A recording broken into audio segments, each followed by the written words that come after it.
एक दिन गौतम बुद्ध अपने शिष्यों के साथ एकदम शांत बैठे हुए थे। उन्हें इस प्रकार बैठे हुए देख शिष्य चिंतित हुए कि कहीं वह अस्वस्थ तो नहीं है।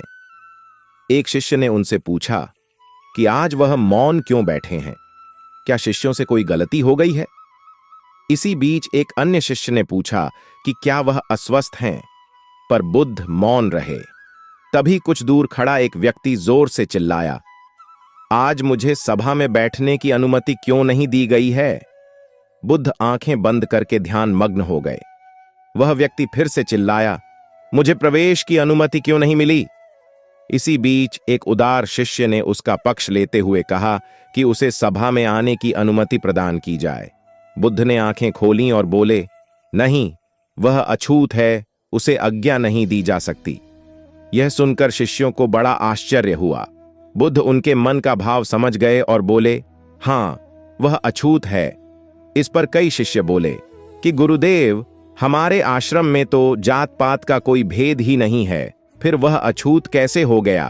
तब बुद्ध ने समझाया, आज वह क्रोधित होकर आया है। क्रोध से जीवन की एकाग्रता भंग होती है।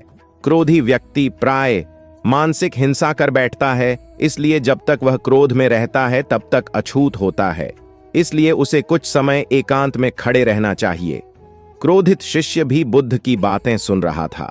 पश्चाताप की अग्नि में तपकर वह समझ चुका था कि अहिंसा ही मनुष्य का महान कर्तव्य व परम धर्म है। वह बुद्ध के चरणों में गिर पड़ा, बुद्ध से क्षमा मांगी और कभी क्रोध न करने का प्रण लिया। दोस्तों, इस कहानी से हमें यह शिक्षा मिलती है कि हमें कभी भी क्रोध नहीं करना चाहिए। क्रोध के कारण अर्थ का व्यक्ति अनर्थ कर बैठता है और पश्चाताप उसे बाद में होता है, जिसका कोई लाभ नहीं मिलता। इसलिए हमें क्रोध नहीं करना चाहिए। असल मायने में क्रोधित व्यक्ति अछूत हो जाता है और उसे अकेला छोड़ देना चाहिए। क्रोध करने से तन, मन और धन तीनों की हानि होती है। क्रोध से ज्यादा हानिकारक कोई और वस्तु नहीं है। दोस्तों, क्रोध एक ऐसा भाव है जो जब किसी व्यक्ति को किसी प्रकार का असंतोष, नाराजगी या गुस्सा होता है तो वह अपनी भावनाओं को खो देता है और अकेले में या दूसरों के साथ अधिक गंभीर रूप से व्यक्त करता है। क्रोध एक ऐसा अवगुण है जिससे व्यक्ति के व्यवहार में बदलाव आ सकता है और यह व्यक्ति के भविष्य के क्रियाकलापों को प्रभावित कर सकता है। यह एक प्राकृतिक भावना है जो सभी मानवों में होती है और यह किसी विशेष स्थिति, व्यक्ति या परिस्थितियों के प्रति प्रतिक्रिया हो सकता है। क्रोध की सामान्य रूप से कुछ स्तर पर अच्छी बात है, क्योंकि यह व्यक्तियों को खुद को सुरक्षित रखने और अपने अधिकारों की सुरक्षा के लिए प्रोत्साहित कर सकता है। किंतु अत्यधिक क्रोध नियंत्रण से बाहर होने पर नुकसानकारी हो सकता है और बहुत सारी समस्याओं का कारण बन जाता है।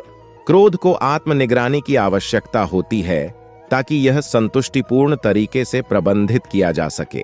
दोस्तों, इसी तरह और भी मोटिवेशनल वीडियो देखने के लिए आप हमारे चैनल को लाइक करें, शेयर करें और सब्सक्राइब करें। धन्यवाद।